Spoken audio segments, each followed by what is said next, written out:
እስከዛሬ ድረስ ብዙ ሰዎች አቶ ወንዱ ጨካኝ ነው ልጆ ሞቶበት ሲያለቅስ ይላሉ። እኔ ደከመኝ በቃ በየቀኑ ነው በየሳምንቱ ነው ሩጫው ምኑንና ለእግዚአብሔር በቃ ሰጥቼ እኔ ሰውም እንዲመጣብኝም አልፈለኩም። ይቅርታ አድርግልኝና አቶ ወንዱ አለኝ ባለቤቴ አሁን ኦልሞስት ወደ 20 ዓመት እየደረስን ነው እና በጣም ነው የምወዳት፣ ግን አሁን በቃ እንደ እህቴ ሆነች አለ። ሚስት ሊሆን አይችልም። ባል ምን ሰርቶ ሊበላ ነው ታዲያ? ሴትዮ እኮ ሚስት እህት ከሆነች በቃ እኮ እንትኑ ተቀየረ። እናንተ እህት እንዳትሆኑ በነገርሽ ላይ ከዚህ ከፌስቡክ ጋር የተያዘ ነው። በጣም ሴንሲቲቭ ስለሆነች ላይክ የማደርገውን እንኳን ታያለች።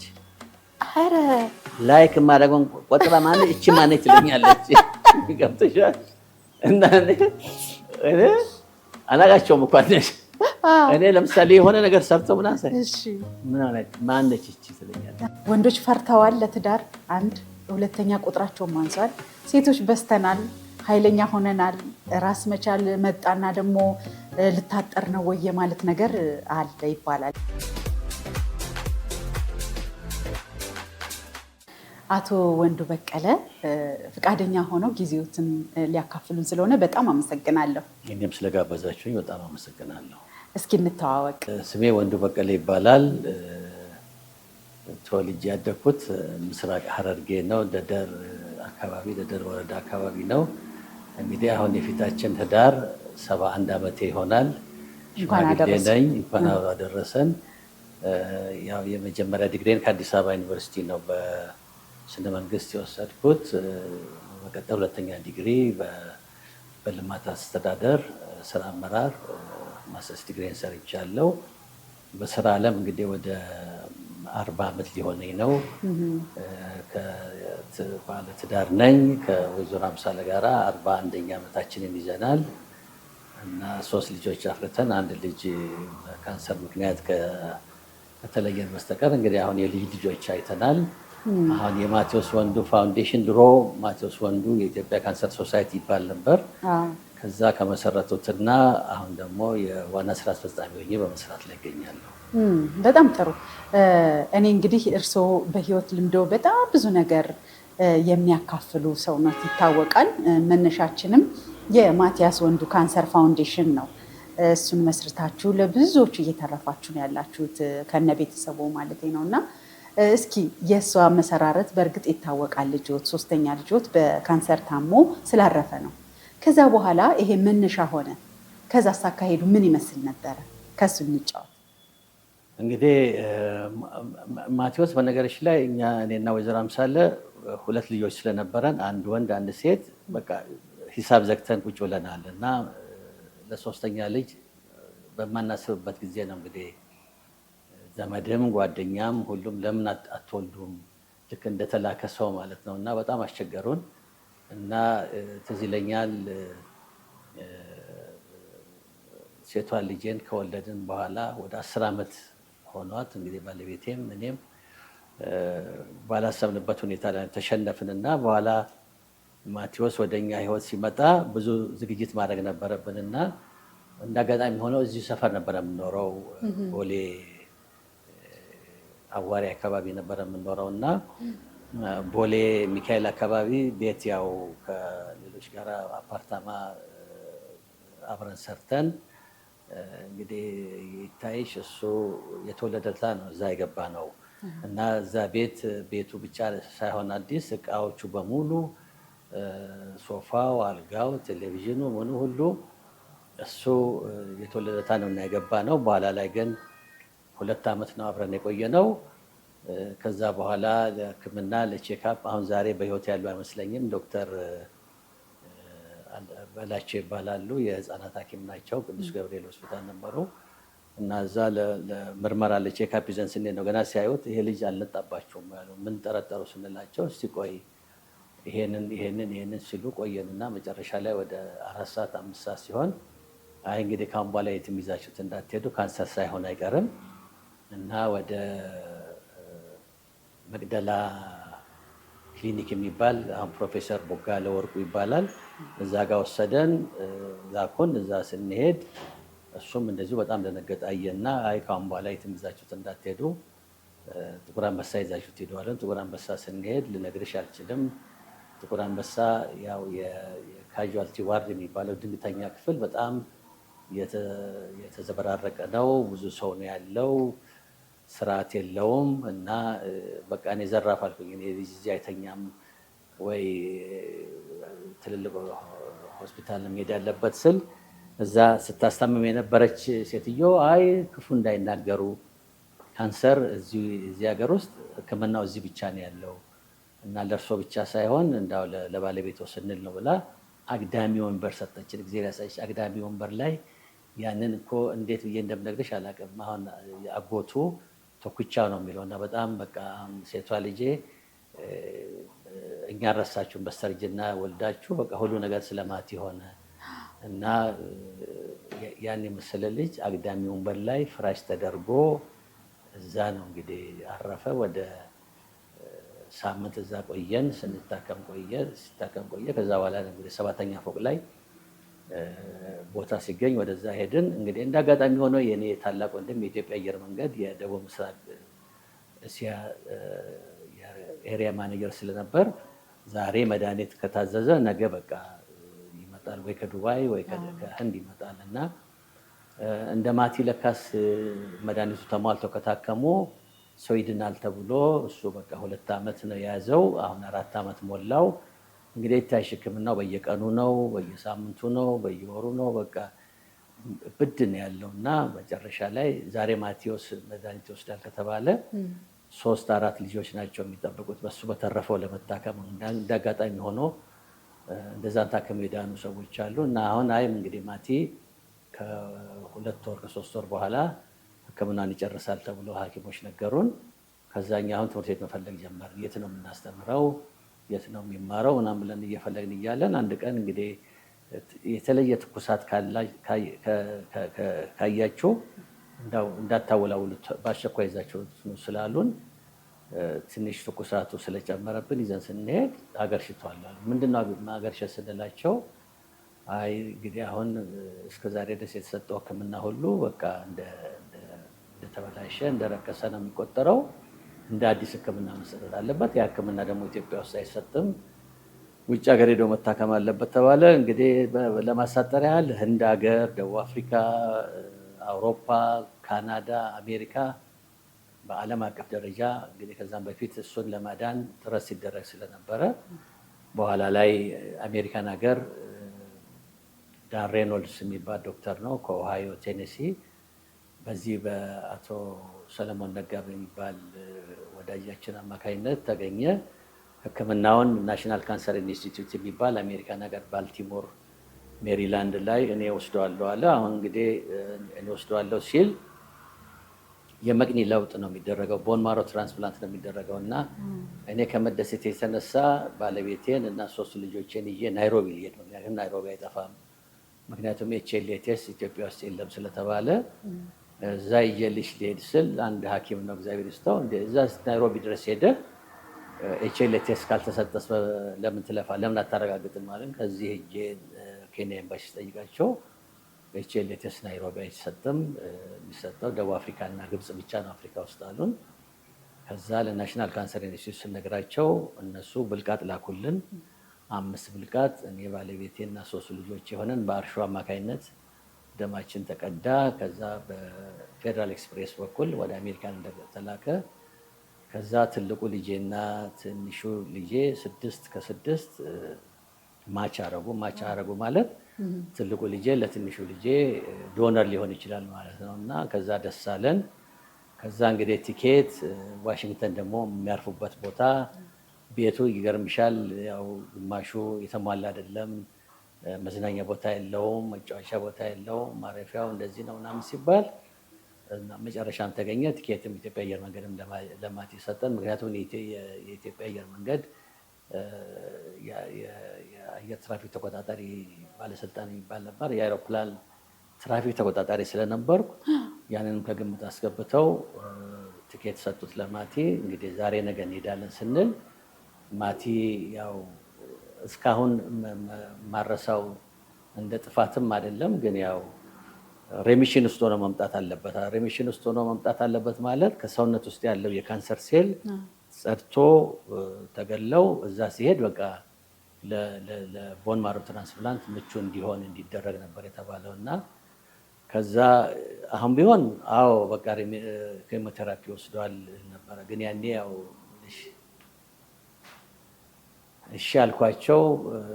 ኬሞቴራፒ ሲወስድ በቃ ማቲ አቃተው። በአፍንጫውም በአፉም ደም ይተፋ ነበርና በቃ ያኔ መቀበል አቃተኝና ህይወቴን ለማጥፋት ወሰንኩ። በቃ እንዴት እንደማጠፋ ነበረ እንጂ ያልወሰንኩት አቃተኝ። መጨረሻ ላይ በቃ ያችን ወሰድኩ እና ሲቀበል ንግግር ነው ያደረኩት እና እስከዛሬ ድረስ አሁን ብዙ ሰዎች አቶ ወንዱ ጨካኝ ነው ልጆ ሞቶበት ሲያለቅስ ይላሉ። እኔ ደከመኝ። በቃ በየቀኑ ነው በየሳምንቱ ነው ሩጫው ምኑን እና ለእግዚአብሔር በቃ ሰጥቼ እኔ ሰውም እንዲመጣብኝም አልፈለኩም። ባለቤቴ እምቢ አለች እና ያው የእሷ ፈቃድ ይሟላ ብዬ ነው እንጂ እኔ አሁን ሰው መጥቶ እንዴት ታመመ፣ ምን ታመመ፣ እንዴት ገባ፣ እንዴት ወጣ ሲሉኝ በቃ በጣም እርፍ ነው ያልኩት እና አሁንም ራሱ ፉካው ላይ ብታዩ ቦሌ ሚካኤል ሄደሽ ብታዩ ከምወዳችሁ ውድ ቤተሰቦቼ በተሻለ በፈጣሪ እጅ ስለሆንኩ እስከምንገላለን ያታስቡ ነው የሚለው እና ስለዚህ ይህን ልጅ ቀብሮ መቀመጥ እግዚአብሔርን ማስቀየም ነው። ስለዚህ ለምን በስሙ ድርጅት አናቋቋመም አሰብን እና የማቴዎስ ወንዱ በኢትዮጵያ ካንሰር ሶሳይቲ መኖሪያ ቤታችን አቋቁመን 6 ዓመት 5 ሳንቲም የአስተዳደራዊ ወጪ እንኳን ደሞዝ አይደለም የምንም ነገር ሳናወጣ በቃ ያገኘናትን ነገር ይዘን የጥቁር አንበሳ ህጻናቶችን ነበረ ስረዳ የነበረው እና በጣም ትልቅ ችግር የነበረው ያኔ ምንድነው ቢሮአቸው የት ነው ሲባል መኖሪያ ቤታችን ስንል ሰው ሁሉ በጣም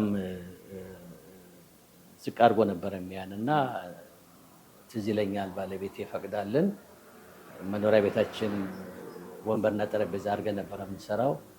በኋላ ላይ ሲሲአርዲኤ የክርስቲያን በጎ አድራጎት ድርጅት አንድ ፕሮጀክት ኦፊሰር ቀጠሩልን። በዛ ስንሰራ ቆየን። እንግዲህ በኋላ ላይ ምን ሆነ መሰለሽ እንደዚህ እየሰራን እያለን የአሜሪካን ካንሰር ሶሳይቲ በዓለም ትልቁ የካንሰር ድርጅት የኔን ታሪክ ሰምተው እና በጣም ለስልጠና አትላንታ ይጋብዙኛል እና አትላንታ ልሄድ ስል ሲቢኤን መላክ ነበረብኝ እና ሲቢኤ ላይ ከብሔራዊ ትንባሆ ድርጅት እንደምሰራ ሲያውቁ እኛ ከትንባሆ ድርጅት ከሚሰራ ሰው ጋር ግንኙነት የለንም ብለው ዘጉኝ እና ግንኙነታቸውን አቋረጡ። ያኔ ገባኝ። ዶክተር ቦጋለ ደግሞ ያው ታውቂዋለሽ የዚህ የካንሰር ሐኪም ነው። እሱም ደግሞ ሁልጊዜ ቢሮቸውም ክሊኒካቸውም እኛ አጠገብ ስለሆነ ወይ ካንሰር ወይ ትንባሆ ይለኝ ነበር እና በኋላ ላይ የዓለም ካንሰር ድርጅት አባል ሆንን። ከዛ ከነሱ ባገኘነው ድጋፍ 5 ከመንግስት 5 ከግል ትምህርት ቤቶች መርጠን ጸረ ትንባሆ ዘመቻ ማካሄድ ጀመር። እንግዲህ ጊዜ ሊያሳይሽ እዚህ ትንባሆ አስመርታለሁ፣ እዚህ ትንባሆ አታጭሱ እላለሁ እና በኋላ ሁለቱ ተቃርኖ ስለመጣ ከሁለቱ አንዱ መምረጥ ነበረብኝ። ባለቤቴን በጣም ነው ማደንቃት ማከብራት። እንዴት እንዳርግ ስላት እንዴ አሁን እንግዲህ እድሜህም ገፍተዋል፣ ሁለተኛ ደግሞ ማቲንም ወስዶብናል፣ እንደምትለውም ደግሞ በአገር ላይ የመጣ ችግር ነው። ስለዚህ እንዳው ማቲ እኔንም ሳታድኑ እንዳውም አንድም ነገር ሳታረጉ ብሎን እሱስ እንዳው ብንገናኝስ እንዴት ነው ስትለኝ በቃ ስራ በገዛ ፈቃድ የለቅቅ ያለው ወላጅ ስለ አለቆቼ በጣም ሳቁ። እንዳው ቢሮ እንኳን መከራየት የማይችል ድርጅት እንዴት ተማምነ ስራ ትለቃለህ አሉኝ። አይ እስቲ እግዚአብሔርን ልፈትነው አልኩኝ። እግዚአብሔርን እስቲ ያመነ ሰው አይወድቅምና ምንም ነገር ሳይኖረኝ ትልቅ ግብዣ አድርገው ወርቅ ሸለመኝ። የተለያየ ነው። ከዛ በኋላ እንግዲህ አሁን ማቴዎስ ወንዱ ማለት እንዴት ብዬ እንደምነግርሽ አላውቅም። 10 ፕሮጀክቶች ነው ስራ ላይ የምናውለው። 10 ፕሮጀክቶች መዋል ብቻ ሳይሆን ባለፉት 7 ዓመት 6 ዓለም አቀፍ 3 ሀገር አቀፍ 9 ሽልማቶችን የተሸለምነው በተባበሩት መንግስታት ሳይቀር ዋሽንግተን ላይ የፒፕል ቱ ፒፕል የሚባል የኢትዮጵያ ዲያስፖራ ኤንጂኦ አለ። እነሱ ሸልመውናል። የምርጥ ዲስቲንጉሽ ኮሚኒቲ ሰርቪስ አዋርድ የሚል የዓለም ጤና ድርጅት ይህ የምታዩን የአፍሪካ ውስጥ ከሸለማቸው 6 ሰዎች አንዱን የነበርኩ እንደዛ እየተባለ ባለፈውም አሁን እዚህ መጨረሻ ላይ የበጎ ሰው ተሸላሚ ነበር እና ማቴዎስ ወንዱ ማለት በጣም እጅግ በጣም የተከበረ የተወደደ እና መጨረሻ ላይም አሁን እንግዲህ የምንሰራቸውን ፕሮጀክቶች ለምሳሌ 3 ፕሮጀክቶች አሉን ትንባሆ ላይ። ኢትዮጵያ ውስጥ በጣም ጥብቅ የሆነ ሕግ በትንባሆና በአልኮል ላይ እንዲወጣ ከነ ጤና ሚኒስቴር ከኢትዮጵያ ምግብ መድኃኒት ባለስልጣን ጋር ሆነን ሰርተን በዛ ምክንያት ይህን ሽልማት ያገኘ ነው። ከዛም እንግዲህ በብሮድካስት ሚዲያ የአልኮል ማስታወቂያ እንዳይወጣ አልኮሎም ትንባሆም ዋጋው ውድ እንዲሆን የራሳችን አስተዋጽኦ አድርገናል። ሶሳይቲውን እንግዲህ እዚህ ደረጃ ላይ ደርሶ ማየት ለእኔ በጣም ትልቅ ክብር ነው። ምክንያቱም እንዴት እንደጀመርኩ እናውቃለን። አሁን ዛሬ እንደምታየው ይሄ ለዚህ ቢሮ በቀን 5,000 ብር፣ ለማዕከሉ ደግሞ አለ የካንሰር ህሙማን ማዕከል 24 አልጋ አላት። 5,000 ብር በቀን 10,000 ብር ነው ለቤት ኪራይ ብቻ የምናወጣው እና 41 ሰራተኞች አሉን። ሰራተኞቻችንን በጣም በጥሩ ሁኔታ ነው የምንይዘው። ሲወጡ ሲገቡ መፈረም የለም፣ ቅጣት የለም፣ ጫጫታ የለም። ልክ እንደ አባታቸው ነው የሚያዩኝ፣ እኔም እንደ ልጆቼ ነው የማያቸው እና በጣም በሚገርም ሁኔታ ነው ከምትገምቺው በላይ። እንግዲህ ያኔ በ4,000 ብር በአመት የጀመርነው ድርጅት አሁን በመቶ የሚቆጠሩ ሚሊዮኖች የሚያንቀሳቀስ ድርጅት ነው እና በጥሩ ሁኔታ እየሰራን ያለ ነው። እንግዲህ 3 እንደነገርኩሽ ትንባሆ ላይ እንሰራለን። 3 ፕሮጀክቶች ደግሞ የሳምባ ካንሰር ላይ እንሰራለን። እንግዲህ እዛ ላይ አሁን በጣም የሚገርምሽ የሳምባ ካንሰሩ አንዱ ፕሮጀክት ከ1 ሚሊዮን ዶላር በላይ ነው በጀቱ። እዛ ላይ አሁን ለምሳሌ አምሬፍ አሉ፣ እነ ኳም አሉ፣ ሜሪጆ ያሉ፣ እነ ኢቲኤስ አሉ። እነሱ ባሉበት ነው ማቴዎስ ወንዱ ሊድ ኢምፕሊመንተር ነው። ሊድ ኢምፕሊመንተር ማለት መሪ ነው። እኛንን ከዶነሩ ወስደን ለአምሬፍም ለኳምም ለሜሪጆ የምንሰጣቸውና እንደ እድል ሆኖ ይሄንን ማግኘት በጣም ትልቅ ነገር ነው። ሁለተኛ ደግሞ አሁን ፔን ፕላስ የሚባል ፕሮጀክት አለ። ከሃርቫርድ ዩኒቨርሲቲ ጋር ነው የምንሰራው። ዛሬ እንደውም አንደኛው ቀረጻ እነሱ ናቸው የሚሰሩት። ሙከጦሪ እና ዲዘመን ላይ ነው የምንሰራው። እጅግ በጣም ዘመናዊ የሆኑ መሳሪያዎችን ከአሜሪካን አስመጥተን ሙከጦሪ እና ዲዘመን ላይ በሆስፒታሎች ውስጥ ክሊኒኮች ሰርተን ክሊኒኮቹን በዘመናዊ መሳሪያ ሟልተን ባለሙያዎች አሰልጥነን አብቅተን ዛሬ አዲስ አበባ የማታገኛቸውን ሕክምናዎች ሙከጦሪ እና ዲዘመን ላይ እየተሰጠን ያለው።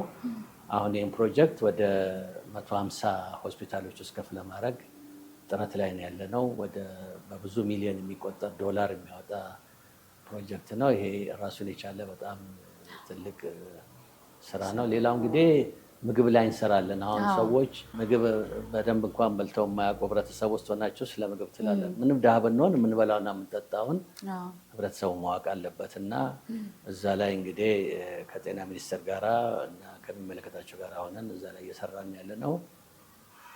ሌላው የመጨረሻው ፕሮጀክት ሲፒዲ ላይ ነው የምንሰራው። ኮንቲኒየስ ፕሮፌሽናል ዲቨሎፕመንት ላይ ባለሙያዎችን ማብቃት ነው እና ወደ 7 ዩኒቨርሲቲዎች ጋር ሆነን ነው የምንሰራው።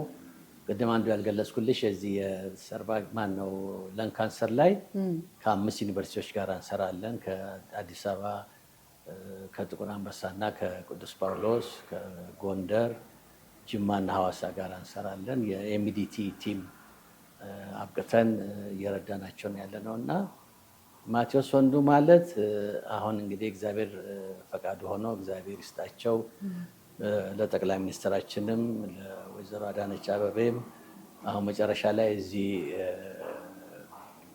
ለሚኮራ ውስጥ ወደ ሰሚት አካባቢ ላይ 10,000 ካሬ ሜትር ተሰጥቶናል። ይሄ ቀላል ነገር አይደለም። በቃ ለሰው የሚሰጠው ለእንደኛ ለሰው የሚሰጠውን ያህል የሰጡን። እዛ ላይ እንግዲህ ወደፊት ጥርት ያለ የሆነ ወደ 10 ቢሊዮን ብር የሚያወጣ ፕሮጀክት አለን። የጤናማ አፍሪካ ነው። እንግዲህ በተለይ ደግሞ አሁን አንድ ያልነገርኩሽ እኔው ራሴ እንግዲህ ልጄ በካንሰር ታሞ በካንሰር ሳስታመም ቆይቼ አሁን መጨረሻ ላይ እንደኔም ጠንቃቃም አልነበረም።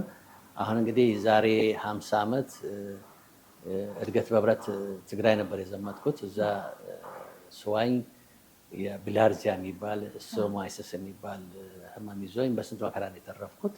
ጉበት ነው የሚነካው እና ያቺ እንደምንም ብላ ተደብቃ ይመስለኛል። ከዛ በኋላ ደግሞ የዛሬ 30 ዓመት የሞት ከረጢቴን አስወጥቼ ነበረና አሁን የዛሬ 8 ወር 9 ወር ለሕክምና ለቼክአፕ በሚሄድበት ጊዜ ጉበቴ ጥሩ ሆኖ ከጉበቴ በታች በኩል ላይ ዳክት ላይ የምትባላለች ባይልስ ይሄ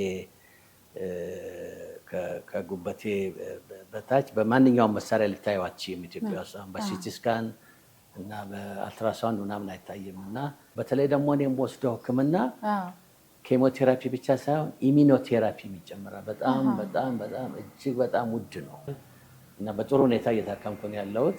የሆነ ክብር እንደሚቀነስ ወይም እንደ ዝቅ ራሴ እንደማደርግ አልኩኝ። እኔማ አላረገውም አልኩ። እዛ ሆኜ ነው ለሰራተኞቹም ለአለቆቼም ለሚረዱንም ውጭም ላሉት ሰዎች ክላጂዮ ካርሲኖማ ይዞኛል እና ጸልዩልኝ አልኳቸው እና በቃ ከዛ በኋላም ከዳንኩም ሕክምናዬንም ለወገኔም ለዓለም ጭምር እንግዲህ እዚህ ለምን አሰብኩኝ? እኔ አንደኛ 70 ዓመት ነው። እግዚአብሔር ይስጠው። እንደኔ ቀባጭነት እንደኔ ሁሉ ቦታ ላይ በቃ ምንም ነገር ስሳተፍ የነበረ ሰውዬ 70 ዓመት ሙሉ ታግሶኝ በሰላም አኑሮኝ ይሄ ጎደለኝ የምለው ነገር የለም። ሁሉ ነገር ተሟልቶልኝ ባለበት ሁኔታ ላይ እሱን ማመስገን ይኖርብኛል። ትዳር ካነሱ ትንሽ ያጫውቱኛል። በዚህ አጋጣሚ እግዚአብሔር ፈጽሞ ይዳነው እንዲድኑ ምሕረቱን ያውርድለው የሁሉም ሰው ምኞት ነው። በሚቀጥለው ከዚህ በተሻለ ሆነው እናወራለን ብዬ ተስፋ አደርጋለሁ። በትዳር እንዳሉኝ 41 ዓመት ነው የኖራችሁት አብራችሁ። በቤተሰብ የተመረጠች ሚስት ናት። እንዴት ነው 41 ዓመት? ብዙ ነው ተቻችሎ መኖር። ነገሩ ተቻችሎ መኖር አይባልም ይባላል እና እስኪ ትንሽ ምከሩ። ምንድነው እንግዲህ የሚስጥራችን ብትይኝ አንደኛ በብዙ አንጻር ነው ማያት። ጥሩ ሚስት ነች እና ሁልጊዜ የምትናገረው ነገር አላት እና እንዳታስቀየመኝ ነው የምትለው እና ያኔ ቀባጥ መሆኔ ረዳኝ። አሁን መቀኝ ነው። አሁን አንዳንዱ በስተርጅና ነው የሚነሳበት እና እኔ ግን ሁሉን ነገር በቀደም ብዬ በማየቴ፣ ሁለተኛ ደግሞ ባለቤቴን ያው የስራ ድርሻ ተከፋፈል። ስራ ላይ በጣም ትረዳኛለች፣ ትደግፈኛለች። መውደዷት ያስታውቅሻል። እኔ አሁን አንዳንድ ጊዜ አንዳንድ ነገሮችን ሳይ በጣም ታማ ነው የምነግርሽ። ታማ እንግዲህ ያው አሁን ዘመኑ የሰለጠነ ዘመን ነው። በመሽን ነው በመሳሪያ ነው የሚታጠበው ልብስ። ታማ እንደዛ ስቃዋን እያየች የወንድዬ ልብስ ነው የምትለው እሷ ካላጠበች በቃ በፍጹም የሚገርም ነው አጥባ። እና አንድ ጊዜ ምን ሆነ መሰለሽ የሄለን ሾው ላይ አሜሪካን ሀገር ኢቢኤስ ላይ ተቀርጬ እዛ ያለችው የእቴ ልጅ እንደ ወንድዬ ወሎዬ የሆነ ነገር አድርጋብህ ነው እንጂ 30 ዓመት ሙሉ ስለሷ ነው የምታወራው። እኛ እኮ ስልችት ብሎናል አለች። ባለፊት እኮ ነው እንደዛ የምትለው የግድ ነው አብረን የምንኖረው። አንተ ግን በልብ ነው የምትወዳት አለም አለች። አዎ በልብ ነው የምወዳት። እና እዛ አንድ እራት ግብዣ ነበረና ከአሜሪካን ከሚኖሩ ኢትዮጵያኖች ጋራ ትዝ ይለኛል። አንዷ የፋርማሲ ዶክተር ነች፣ ሌላውም ደግሞ እንደዚሁ ሆነው ሴቶችም ወንዶችም ሆነው እራት ምናምን ስንበላ ልክ አሁን አንቺ ጠይሽኝ ጥያቄ ጠየቀ። ስንተኛ ነች ይለኛል አንደኛው። ስንተኛ ነች? አሁን ጥያቄው እየገባኝም ቢሆን ዝም ብዬ እያለፍኩት ሲሄድ መጨረሻ ሲያስቸግረኝ የመጀመሪያው ከእሷ ጋር ነው የምኖረው አልኩት። እሱ 6 አሁን ወደ 7ኛ እየሄድኩ ነው አለ። እና በቃ አለ አንድ ደረጃ ላይ ሲደርስ በቃ እንሰለቻቻለን አለ። ይሄ እኮ ናቸራል የሆነ ነገር ነው። እኔ እንግዲህ የሆነ ነገር የሚሉት ነገር ካልሆነ በስተቀር እኔ ደግሞ እኮ የበለጠ እየወደድኳት ያለሁት እኮ እያረጀች ስትሄድ ነው፣ እየቆየች ስትሄድ ነው። አሁን እኮ እና ያኔውን እኮ መልኳ እኮ በጣም የተለያየ እኮ ነው። አሁን እኮ ጭርምትምት ብላ ምን ብላንም ቢሆን አሁን እየወደድኳት ያለሁት እያከበርኳት ያለሁት። አሁን ብዙ ሰዎች የሚያነሱት ነገር አለ። አሁን ለምሳሌ ከሌ ውሽማ ያዘ፣ ከሌ እንደዚህ ያዘ ምናምን ሲል እኔ ይገርመኛል። አንዱ ራሱ በጣም ከባድ እኮ ነው። አንዱን ሰው በስነ ስርዓት ይዘሽ መኖር መቻል ራሱ ቀላል ነገር አይደለም። እና በቃ መኖር ስትፈልጊ እንደዛ ነው የምትሆኚው። አሁን አንዳንድ ነገሮች አሉ በቃ በፍጹም በቃ አሁን እሷ ስራ እንድሰራ አትፈልግም። ስራ አሁን ይሄ ራሱ እውነቱን ነው። ዛሬ እንደው በደንብ ስራ እንድሰራ አትፈልግም። በቃ አሁን እኛ ሽማግሌዎች ነን፣ ቤተክርስቲያን ሄደን አስቀድሰን፣ እኔ ደግሞ ያ እንደ ሞት ነው የምቆጥረው። እኔ ደግሞ ማረጅ ነው የሚመስለኝ። እኔ በጣም ሰርቼ ገና ብዙ ለውጥ አመጣለሁ ብዬ የማስብ ሰው ነኝ እና አሁን አረካም ብዙ ነገሮች ማድረግ እፈልጋለሁ። አንድ እሱ ነው። ሁለተኛ ደግሞ በምግብ ራሱ እሷ የማትወደው እኔ የማልወደው በጣም ብዙ ነገሮች አሉ። ተቻችለን ነው። ሌላ ደግሞ ኢቭን በቴሌቪዥን ፕሮግራም ሲኖር እኔ በቃ አውቃለሁ እሷ የምትፈልጋቸው ፕሮግራሞች ካሉ እኔ መኝታ ክፍል ሄጄ ሌላ ፕሮግራም ያለ ትልቁ ልጄን እስከ ቅርብ ድረስ ደበድበው ነበር።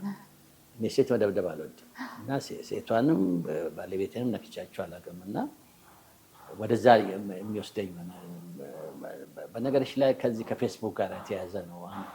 በጣም ሴንሲቲቭ ስለሆነች ላይክ የማደርገውን እንኳን ታያለች። ኧረ ላይክ የማደርገውን ቆጥራ ማለት እቺ ማነች ትለኛለች። ገብቶሻል? እና እኔ አላውቃቸውም እንኳን እኔ ለምሳሌ የሆነ ነገር ሰርተው ምናምን ሳይ ማነች እቺ ትለኛለች። እውነት ነው ራሱ እንደዛ በቃ እኔ አስቤውም አላውቅም። እውነቴን ነው የምነግርሽ። ደግሞ በኢንቦክስ የሚልኩልኝን ሁሉ አሳያታለሁ። እና ትዳር በተቻለ መጠን መከባበርን ይፈልጋል። አሁን ደግሞ በቆየም ቁጥር ይታይሽ አሁን 41 ምናምን እያለ በሄድን ቁጥር እኔም በእግዚአብሔርም ዘንድ ዋጋ አገኝበታለሁ። እውነት ነው። ዘይትን በጣም ስትነቅፍ ሰምቻለሁ። ከዚህም ጋር ተያይዞ ደግሞ መብላት ማድረግ ያለብን ነገር ምንድን ነው የሚለውንም እናንተ ቤት ያለውን ተሞክሮ እንስማ። ስለዚህ በጣም ጥሩ እንግዲህ አሁን ይኸውልሽ የመጽሔት ሰጥሻለሁ፣ ታይዋለሽ። እሺ፣ ደስ ይላል። 20 ጉዳዮች አሉ። 20 ጉዳዮች ላይ ከሰራሽ ጤነኛ ደስተኛ ሆነሽ ለመኖር በጣም ምቹ ሁኔታ። አንዱ ጤናማ አመጋገብ ነው። ጤናማ አመጋገብ ማለት ጥራጥሬ፣ ፍራፍሬ፣ አትክልት ላይ የተመሰረተ በጣም ሰውነታችን የሚመቸው እና ጥሩ የሚሆን ስጋት መጥፎ ነው ማለት አይደለም። እኔ አሁን አንዳንድ ጊዜ በፌስቡክ ላይ ሳይ ስጋውን ሲቆርጡት ስጋውን ሲያደርጉት እንዴት እንደመረቅ ልነግርሽ አልችልም። በጣም ነው ደስ የሚለኝ። ግን ደግሞ ስጋ ደግሞ የሚመጣውን ጣጣ ስለማቅ እኛ ቤት አሁን ለፓስታ ለግማሽ ኪሎ ስጋ ትገባለች እንጂ እስከ ቅርብ ጊዜ ድረስ ስጋን እኛ ብዙ አንበላም። አሁን ግን ያው ከህመሙ ጋር በተያያዘ ለእንትን አደረኩ። ሁለተኛው ክብደት ነው። ክብደትሽ ከቁመትሽ ጋር ተመጣጣኝ መሆን አለበት። ክብደትሽ ከቁመትሽ ጋር ተመጣጣኝ ካልሆነ ለተለያዩ ነገሮች ትጋለጫለሽ። ሶስተኛውና በጣም የማፍረው ጊዜ ያሳይሽ አሁን ጠቅላይ ሚኒስትር የሰሩትን እና መንገድ ምናምን ብታይ እኔ አሁን ለምሳሌ ከሜልቦርን ኦስትሬሊያ ወይም ሞንትሪያል ካናዳ ወይም ፓሪስ ምናምን ስትሄጂ ህዝቡ ሰው በባይክ ነው የሚሄደው። እኔ እንኳን አልሄድኩም። አሁን ለምሳሌ ኮፐንሃገን 64% የከተማው ህዝብ የሚሄደው በብስክሌት ነው። እዚህ ሀገር ግን አይተሽ እንደሆነ ሁሉ ሰው መኪና ይዞ ነው። እኔ በጣም ነው የማዝነው። አሁን ትንሽ ከተማ ውስጥ በባጃጅ ምናምን ሴት ሳይ ኢትዮጵያ ውስጥ ትልቅ አደጋ እየመጣ ነው ያለው እና በባጃጅ ሰው እንዳይንቀሳቀስ እያደረገው ነው ያለው እና እንቅስቃሴ በጣም ኢምፖርታንት ነው። በቀን ለግማሽ ሰዓት ያህል ራስን መንቀሳቀስ ያስፈልጋል። ሌላው የጫት ነው። ጫት በፍጹም በቃ አሁን አገሪቷ ውስጥ ባለው ሁኔታ ላይ በጣም ከፍተኛ ችግር ላይ ነው ያለው። ሌላው ትንባሆ ነው። ትንባሆ ማጨስ ብቻ ለማጨስ ሳይሆን እንደው ጭሱም እንዲነካሽ አያስፈልግም። ሌላው አልኮል ነው። መጠጥ ላይ ምንም አይነት መጠን ለጤና ጠንቅ ነው። ሌላው አሁን አንቺ ያነሳሽው የዘይት እኔ እውነቴን ነው የምነግርሽ፣ ዘይት በጣም በከፍተኛ ደረጃ ሰው እንትን እያደረገ ነው። እኔና ባለቤቴ አምስት ሆነን 10 ሊትር ያውም እንግዲህ ጾም ካልሆነ ቅቤ እየተጠቀመች አይበቃትም ነበር እና ዶክተር ዘላለም ታውቂያታለሽ፣ የዳይቲሽያን ነች። እሷ ጋር ጓደኛዬ ነች። እሷ ጋር ለመምከር ስንሄድ ሁሉንም ነገር አየችና ታዲያ ምንድን ነው የሚያወፍርህ? ይርበኛል ትላለህ፣ ያወፍራል ትላለህ ምናምን ስናደርግ በኋላ እውነትም ስናስበው ከባለሙያም ጋር ስናመካከር አንድ ሰው ጤነኛ የሆነ ሰው በወር ከ1 ሊትር በላይ መጠቀም የለበትም እና ስለዚህ በተቻለ መጠን አንድ ሰው 1 ሊትር ከተጠቀመ 5 ሊትር ነው መጠቀም ያለብን። በኋላ ቤት ሄድን ለሰራተኛችን ነገርናት። ልነግርሽ አልችልም፣ አውቀሽ ግቢበት። ምግቡ አይጣፍጥም። ምግቡ በጣም ውሃ ይላል፣ ግን ከጤናችን አይበልጥም። በኋላ ላይ እንዲያውም የበለጠ ደግሞ አሁን ህንድ ሀገር ሄደን የበለጠ ከተማርን በኋላ ሴኔጋልም ዳካርም ላይ እንደዚሁ አንድ በምንም አይነት ምግብ ላይ ዘይትና ቅባት መታየት ያ ካለ በቃ ይሄ ጠለል ማለት የለበትም፣ በፍጹም መታየት የለበትም። በቃ እዛ ላይ ከታየ የሆነ ችግር አለ ማለት ነው። እና ስለዚህ መጣንና ከባለቤቴ ጋራ በቃ እንዳውም 5 ሊትሩም ሲበዛ ነው። ለምን ኦሊቭ ኦይል ወይራ ዘይት 1 ሊትር አንገዛም? ዋጋው እንደሆነ ያው ነው።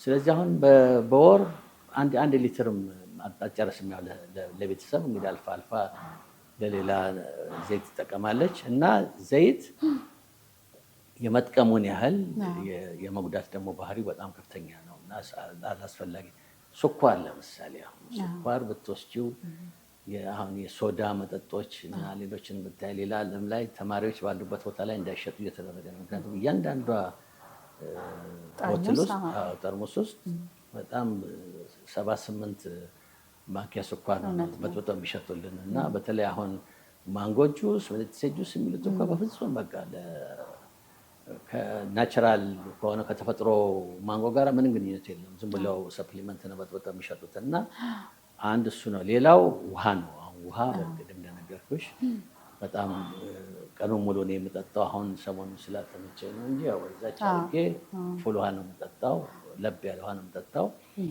ሌላው እንግዲህ ትልቁ ነገር እና እንትን ማድረግ ያለብን ፖዚቲቭሊ ሲያስቢው አንቺ አሁን ከምግብና ከእንትኑም ሌላ አሁን አንድ ጊዜ ስታስቢ እቺ እንዳው ምናምን ብለሽ በሌላ ሰው በጓደኛሽ ላይ እችን እንዳው ወይም ትሳይም ይሆናል እንዳው እግሯን ቁረጥልኝ እንዳው በቃ ትዳሯን ቤቷን ምን አገባሽ? ለምን ለጠላቶችሽም ልታስቢ ነው። ጥናቶች የሚያሳዩት እንደዛ ፖዚቲቭሊ ስታስቢ ሰውነትሽ ይመቸዋል። ግን ተንኮል ስታስቢ የሆነ ነገር ስታስቢ በባለቤትሽ በልጅሽ በምንትስ ላይ ምናምን አድርገሽ አያዋጣሽም እና ጥሩም አይደለም። ስለዚህ ፖዚቲቭሊ ማሰብ አንድ ሌላው ነገር ነው። እዚያም ቅድም ያልኩሽ መጽሔቱ ላይ ታገኘዋለሽ። ሌላው ማመስገን ለትዳርሽም ሊሆን ይችላል፣ ለቤተሰብ ሊሆን ይችላል፣ ለእግዚአብሔር ሊሆን ይችላል። አሁን ስራ ስገባ ስወጣ ስበላ ስተኛ ስነሳ እግዚአብሔርን አመሰግናለሁ።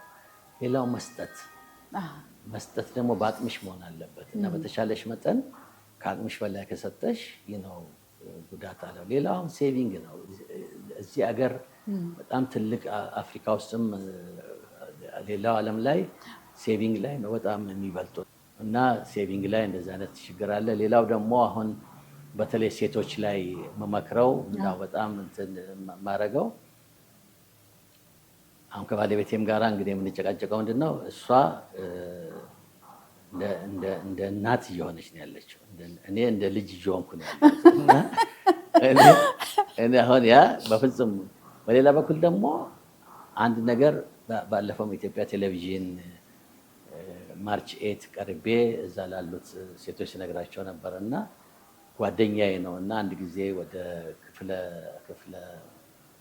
ሀገር ወጥተን ማታ ላይ እንደ ወጣ እንበል እንጂ ምናምን አለኝ እና ጓደኛዬ ነው ምነው ስለው እኔ ይቅርታ አድርግልኝና አቶ ወንዱ አለኝ ባለቤቴ አሁን ኦልሞስት ወደ 20 ዓመት እየደረስን ነው እና በጣም ነው የምወዳት፣ ግን አሁን በቃ እንደ እህቴ ሆነች አለ። ሚስት ሊሆን አይችልም። ባል ምን ሰርቶ ሊበላ ነው ታዲያ? ሴትዮ እኮ ሚስት እህት ከሆነች በቃ እኮ እንትኑ ተቀየረ። እና እናንተ እህት እንዳትሆኑ አንዷ እዛው ላይ እንዳውም ፕሮግራሙ ላይ ሆናለች። እኔ አቶ ወንዱ የሚሉት ትክክል ገብቶኛል አለች። እኔ አንድ ቀንም ለራሴ ምግብ አቅርቤ በልቼ አላውቅም አለች። ከልጆቼና ከባሌ የተረፈው ነው የምበላው፣ ለልጆቼ ነው የማስበው፣ ለባለቤቴ ነው የማስበው አለች። እንዳይመስላችሁ ስትወድቁ ትወድቃላችሁ፣ ዞር ብሎ የሚያችሁ የለም። አበሻ ላይ ራስሽን ጥለሽ ከዛ በኋላ ላይ እህትና እንትን በጣም አስቸጋሪ ነው።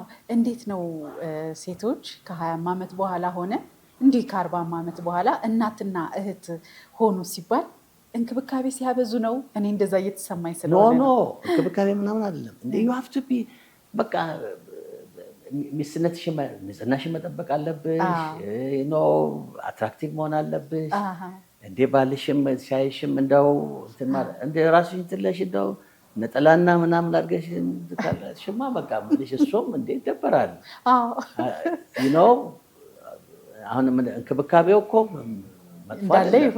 እንክብካቤው አይደለም እኮ ግን እኔ አሁን በባለቤቴ በኩል በጣም ደስ የሚለኝ ያ ነው። በፍጹም በቃ ምልሽ ራሷን በጣም ነው የምትጠብቀው፣ ራሷን በጣም ነው እንትን የምታደርገው እና ያም ነው እኔ አሁን ሚስቶች ወደ እህትነት እንዳይቀየሩ በቃ ባል ያኔ እኮ ነው የሚደብረውና ወደ ሌላ ቦታ መሄድ ይጀምራል። እንዳይደብረው የእሱ ፍላጎት ምንድን ነው? የእሷ ፍላጎት ምንድን ነው? መቼ ነው? አሁን ቅድም እንደነገርኩሽ ፈረንጆች እኮ በጣም ነው የሚጨነቁት። ለምሳሌ እሷ ፍላጎት ካላት የሆነ ልብስ ለብሳ ትነግረዋለች። እንደዛ ካለ ተጠንቀቅ ትለዋለች። እንደዛ ካለ እንደዚህ ነው ትለዋለች። እና በተሻለ መጠን ደግሞ በእጅሽ ያለ ነገር እኮ ነው። ምን አለ ሁለታችሁም ረክታችሁ ደስ ብሏችሁ አንቺ ፍላጎት አለሽ እሷን ፍላጎት አላት በደንብ አድርጋችሁ ብትኖሩ አንዱ ይሄ ነው። ሌላው እንግዲህ ደግሞ ለራስ ጊዜ መስጠት ነው። ራስሽና አሁን ያንቺ ስማን ነው ህይወት አሁን ለህይወት አሁን በ2018 ምንድን ነው እቅድሽ? የት ልትወስጃት ታስበሻል? የት ጋብዣታለሽ? ምንድን ነው አታሳዝንሽም? በየቦታ እየጎተትሽ እረፍት አለ ምን አለ ጋብዣት ታውቂያለሽ? ቤት ልጅ ብቻ ነው እኮ ሴቶች ጋብዘሻት መከባከብ አለብሽ። ህይወትሽን ህይወት የሚያደርገውን ነገር ላይ ማተኮር አለብሽ። ወንዶች ፈርተዋል ለትዳር አንድ፣ ሁለተኛ ቁጥራቸውን ማንሷል። ሴቶች በስተናል፣ ኃይለኛ ሆነናል።